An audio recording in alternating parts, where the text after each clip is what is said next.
বাংলাদেশে নির্যাতন, খুন, গুম, হত্যা বিভিন্নভাবে প্রতিনিয়ত হচ্ছে বাংলাদেশে।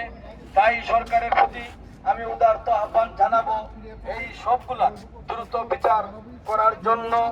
এবং আমি গত কয়েকদিন আগে দেখেছি আমাদের ডেগেনাম মসজিদের একজন ইমাম সাহেব বাংলাদেশে গিয়েছিলেন, ওনাকেও 22 দিন গুম করা হয়েছে এবং সেই দিন উনি প্রেস কনফারেন্স করেছিলেন লন্ডনের ঐতিহ্যবাহী ব্রিক লেনের একটা রেস্টুরেন্টে প্রেস কনফারেন্স উনি করেছিলেন। আমরা দেখেছি বাংলাদেশ, আমরা যদিও প্রবাসে থাকি না কেন বাংলাদেশের কথা আমরা বলতে পারি না। প্রতিনিয়ত বাংলাদেশের আমাদের আত্মীয় স্বজনের কথা আমরা মনে করি।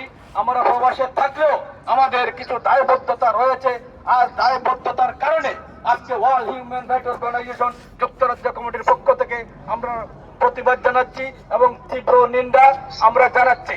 সম্মানিত উপস্থিতি।